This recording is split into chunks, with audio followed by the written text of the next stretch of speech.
اگر وکیل صاحب نے یہ قدم ایک معاشرتی برائی کا مذاق اڑانے کے لیے اٹھایا ہے تو ان سے زیادہ اس بات کو کون جانتا ہوگا کہ ہائی کورٹ وہ آخری جگہ ہونی چاہیے جہاں ہنسی مذاق اور ٹھٹول کی یاد دی جائے۔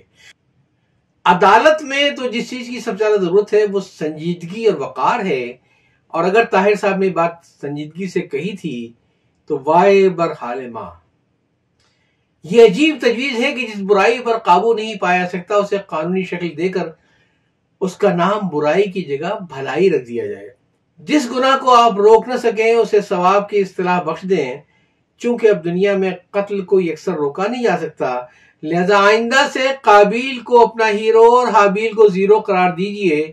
چوری اور ڈاکے سے حاصل ہونے والی آمدنی کا معمولی سا ٹیکس لگا کر بقیہ رقم چور اور ڈاکو ہی کو بخش دیجئے، اور لٹ جانے والوں کو رشوت خور بلکہ ایکسٹرا سروس چارجز وصول کرنے والے افسران کے رحم و کرم پر چھوڑ دیجئے۔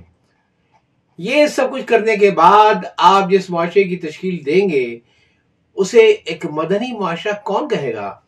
میرے نزدیک اس سے بڑا جنگلی معاشرہ اور کوئی ہو ہی نہیں سکتا۔ کرائمز کو روکنے میں ناکامی الگ بات ہے، لیکن اسے پرائم حیثیت دے کر اس کے انسداد سے یکسر ہاتھ اٹھا لینا ایک بالکل ہی الگ بات ہے۔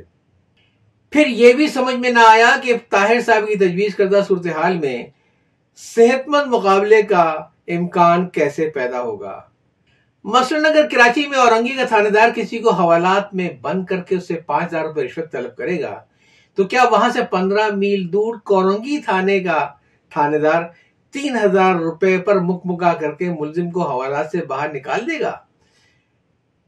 اگر ایک پاسپورٹ افسر کسی درخواست گزار سے 2,000 روپے طلب کر رہا ہو تو کیا کسٹم افسر اسے کہے گا کہ مجھے صرف 1,000 روپے دو، میں تمہیں پاسپورٹ جاری کر دیتا ہوں؟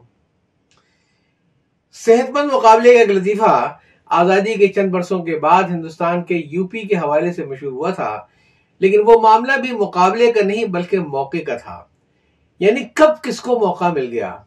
یو پی کے ان دنوں کے وزیر اعلیٰ کے پاس چند محکموں کے قلمدان تھے، اس میں جنگلات کا محکمہ بھی شامل تھا۔ ایک جنگل کا ٹھیکہ معمول کے مطابق دینے کا وقت آیا تو ٹھیکیدار اور وزیر اعلیٰ میں گفت و شنید شروع ہو گئی، یعنی رشوت کی رقم کتنی ہوگی۔ وزیر اعلیٰ کا مطالبہ 15 لاکھ کا تھا جبکہ ٹھیکیدار 10 لاکھ پر آمادہ تھا۔ اتفاق سے 5-6 دنوں کے لیے وزیر اعلیٰ کو یو پی سے باہر جانا پڑا۔ ان کا کام تقسیم ہوا تو جنگلات کا محکمہ جن وزیر کو ملا وہ ساری کہانی سن چکے تھے۔ انہوں نے ٹھیکیدار کو بلایا اور کہا اگر 2 دن کے اندر رقم فراہم کر دو تو ٹھیکہ میں تمہیں آدھے گھنٹے میں دلوا دوں گا۔ ٹھیکیدار راضی ہو گیا۔ وزیر نے کہا کہ 10 لاکھ روپے کی مالیت کے نئے 100 روپے کے نوٹ ایک نئی اٹیچی میں رکھ کر پرسوں میرے ہی دفتر لے آنا۔ وزیر اعلیٰ کے مخبروں کو خود بھی کہیں سے سمگن مل گئی تھی۔ انہوں نے وزیر اعلیٰ کو مطلع کیا جو بھاگم بھاگ لکھنؤ واپس آ گئے، لیکن اس وقت تک سودا مکمل ہو چکا تھا، ٹھیکے کا خط جاری ہو چکا تھا، تاہم نوٹوں کی بھری ہوئی اٹیچی ابھی وزیر کی دفتری دراز میں ہی رکھی تھی۔ وزیر اعلیٰ جو ہی کار سے اترے ان کے مخبروں نے اٹیچی کی صورتحال بتا دی۔